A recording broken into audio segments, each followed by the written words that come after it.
that you did a sin against him, you want to ask him forgiveness, and he dies.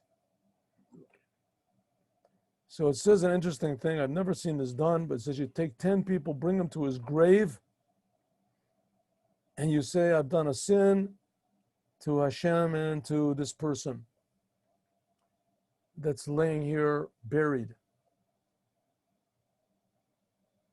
And the people, the other 10 people say, Macholacha, Macholacha, you are forgiven, you are forgiven, you are forgiven. You should go take off your shoes. And also you should enumerate the sin, unless it's a disgrace to the dead person.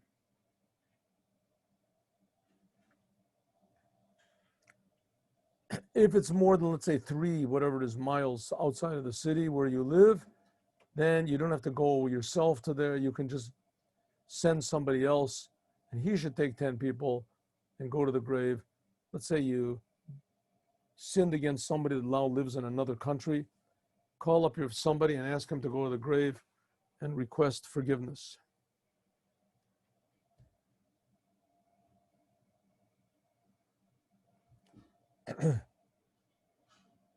What if you disgraced the person after he was dead?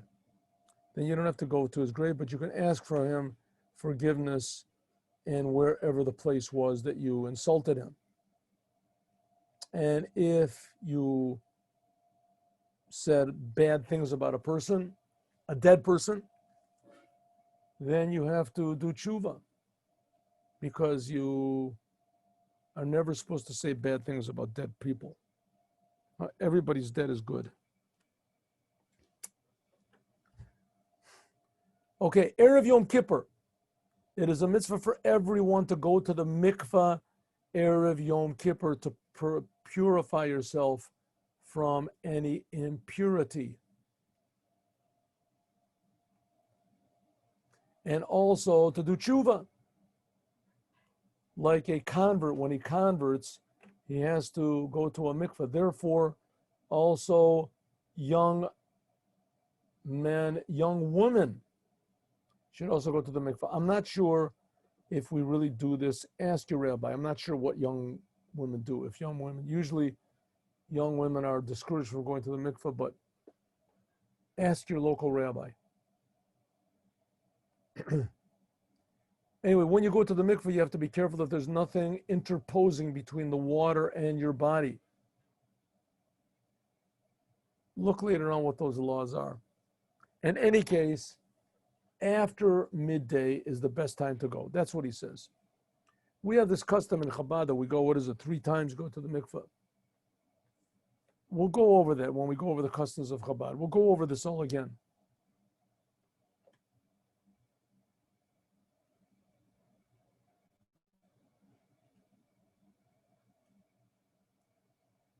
Okay, it's good that they should wash themselves. A person should wash himself up. Let's see 1 second the custom.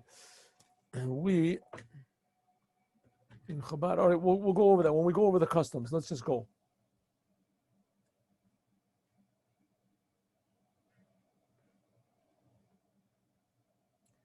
And it's a good thing that everybody should light a candle in his house, because on Yom Kippur, that's when Moshe Rabbeinu came down with the second tablets. The Torah is called a light. And also another light for the sake of his father and mother. We do one for each one. And the custom is that we light one candle in your house, and some people take the other candle and they put it in the synagogue.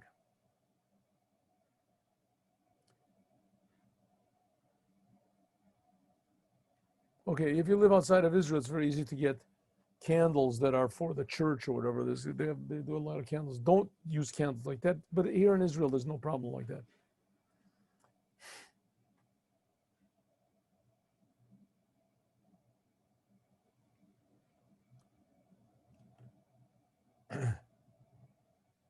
Because some people are very careful, if their candle goes out on Yom Kippur, the fact is no problem. Don't worry about it. Nevertheless, it's good to try that your candle does not go out. If it does go out, it's not a bad sign. It's not an omen.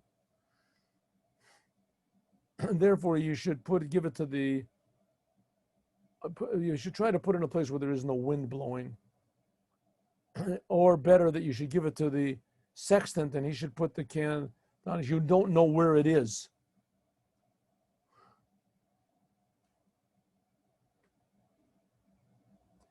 Okay.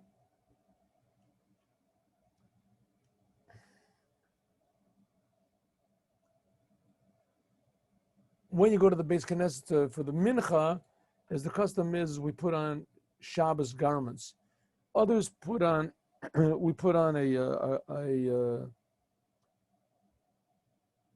kittel also. You should buy yourself a kittel. If this is after the first year, within the first year of your marriage, a man doesn't wear a kittel, but we do wear a kittel. The only time in Chabad we wear a kittel is on Yom Kippur.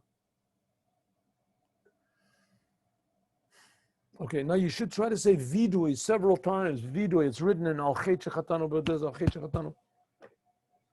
Again, very, very essential that you translate the words of the prayers.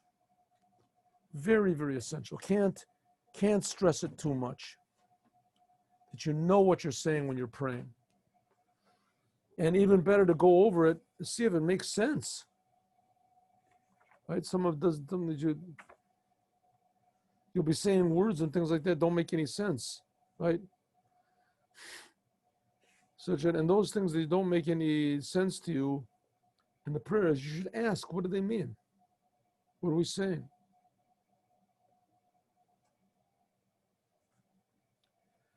Okay, in Chabad, okay, so he has this, okay. So when you go to the prayers of Mincha, you put the garments of Shabbos on. In Mincha, you say after Shmona Esrei, you say Vidui. It's written over there on the Al Chet. You say it after Elokein Atzur. And then you say Elokeinu ve'Elokei Avosenu, and you say Al Chet Shechatanu, but this and Al Chet Shechatanu.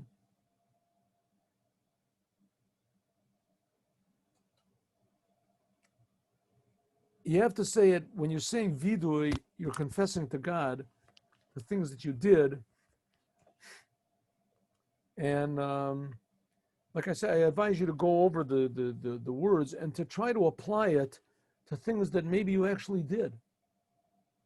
On the other hand, don't be too severe with yourself. Don't go overboard, but don't go underboard either. Don't be too easy on yourself. Don't try to hide. Like I told you the story about the man who showed the doctor the other leg. It says some people, when they say this Al Chet, they bend over a little bit. Every time you say Al Chet Shechatanu, you hit yourself lightly on your heart. In other words, to say, you, my heart, you're the one that caused me to sin. You're the one that caused me to get all depressed or to get angry or to have desires or to not be truthful.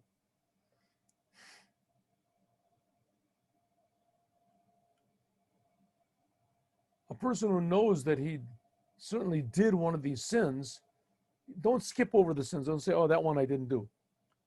You were confessing for everybody. Even the Rebbe, Moshe Rabbeinu, would say Al Chet. And since you're saying that quietly, so it's good, a good thing that you can even say the details of what the sin was that you did. It's a good idea to also to have a broken heart when you do these things, because you are standing in front of Hashem and you did spit in Hashem's face. You did a sin. And also, if the sin is one of those that says clearly, then for sure when you get to this sin, you should have a bitterness. Sins that you confessed last year, nevertheless you did confess, and you did not repeat them. Nevertheless, this year you can also repeat them. It's a good thing, because it says, like King David said, Chatati negdi tamid, my sin is before me always. Again, this is the Kitzur Shulchan Aruch. These are not always the customs of Chabad, but it's still a very, very essential book. Kitzur Shulchan Aruch. After you pray the prayer of Mincha, then you don't say Avinu Malkeinu. Avinu Malkeinu. Essentially, Yom Kippur is a holiday in a way.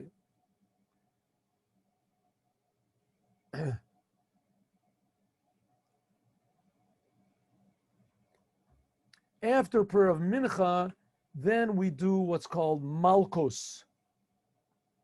Huh? Malkos. Have you ever seen this done? We do 32 Malkos. Okay, our custom is we do it before Mincha. That's our custom. Our custom is that you go to the mikveh before Mincha as well. You go to the mikveh before Shachrit, and you go to the mikveh before Mincha as well. And before you go into the mikveh, you receive a lashing. What is this lashing you receive? So it's not really a lashing. You don't take off your shirt and get beaten until you bleed or something. No. Somebody has a belt. You're supposed to get down on your hands and knees. Somebody stands behind you. Your face should be to the north. The person takes like a belt. It should be a belt that's made of leather. And you touch lightly on the person's two shoulders and in the middle of his back on the bottom. So you're circulating. You touch on the right shoulder, the left shoulder. It's like you're getting a hit, but a hit like clapping your hands or something. Nothing hard. But each time you do it, you say, Hu rachum mechaper avon, right? Hu rachum mechaper avon. That's 13 words each time. You start off with the right shoulder. Hu, left shoulder, rachum, the middle of the back on the bottom. Yechaper. You do that 13 times, and then you start again. Start with the left shoulder this time. Hu rachum yechaper avon v'ashchis. Go around 13 times, and then you say 13 words, 13, and then you start from the bottom, and then you say again, Hu rachum yechaper avon. Each time you go around, that comes out to be 39 lashes.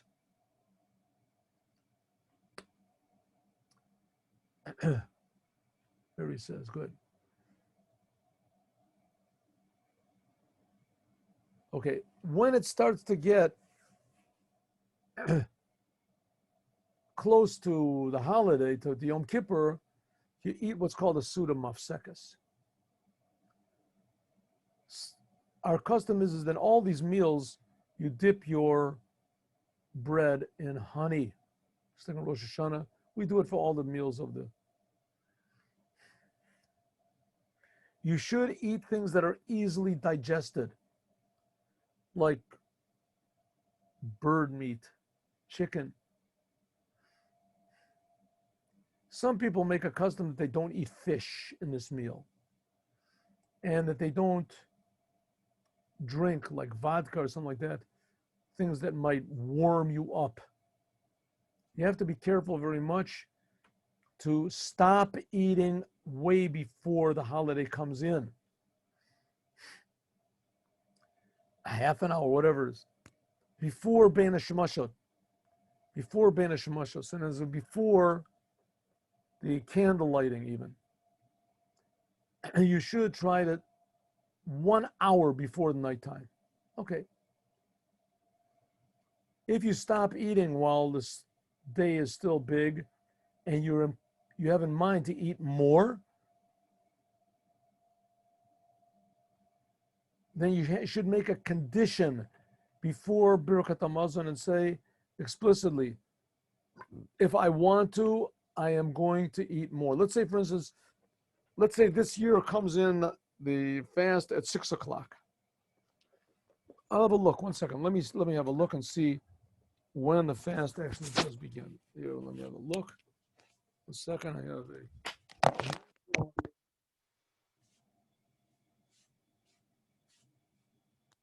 Here we go. It says that it comes in Yom Kippur 6:08, right? So it comes in at 6:08. You eat a nice big meal at 4 o'clock, and you finish the meal at 4:15. And that's it. You finish your say Brachas Hamazon. But if you had in mind that you're not going to eat anymore, you got a bit of a problem.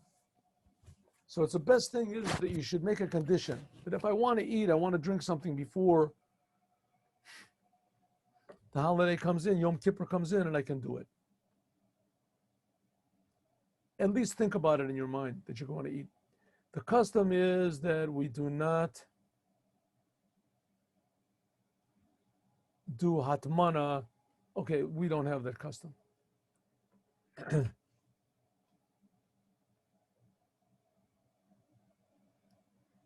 It says, there's a holiday that says, the sentence that says, L'kadesh Hashem mechubad. You're supposed to honor Hashem in an honorable way. They said this is Yom Kippur. There's no food, there's no drink. How are you supposed to honor it? With nice spreads on your table and with candles. And also in the Beit Knesset, it should be a lot of candles. It should look nice. It's not Tisha B'Av here.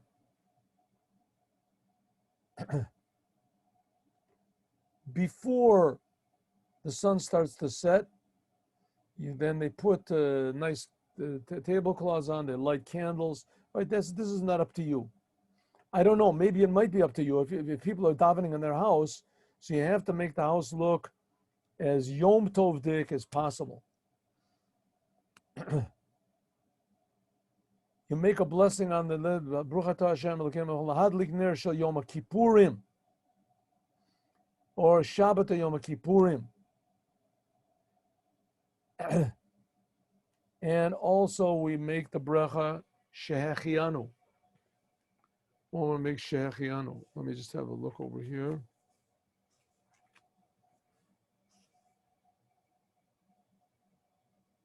Yes, we're going to go over this in a short way. But generally speaking, after we finish the meal in Chabad, we go to the mikveh again. So this day we sort of go to the mikveh 3 times. You go to the mikveh before Shachris, you go to the mikveh before Mincha, and before you won't go into the mikveh, that's when you receive the makos. Second, like, is this on? Yes. And then you go to the mikveh again right before you go to pray the Ma'ariv prayer, after the Surah Mafsekas. That's our custom. We go 3 times.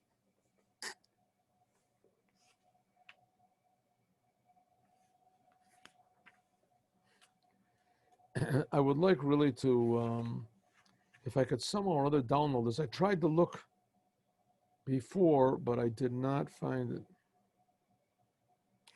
I would like to download this because this is really a lot nicer. It's a lot more applicable to Chabad in any case. Okay.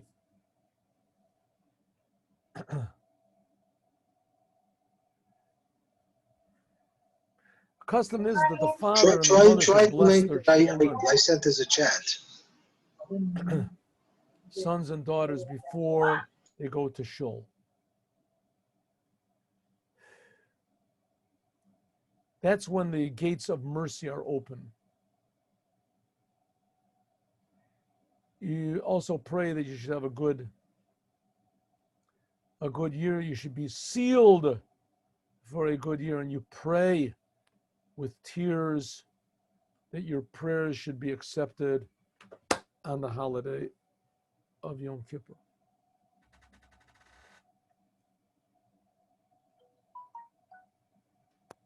Okay, he has a whole nice nusach over here, what to pray for. Some people, we also, and we have this custom also, if you're married, you put on a talis.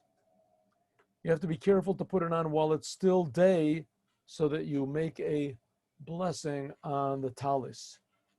And these are the laws before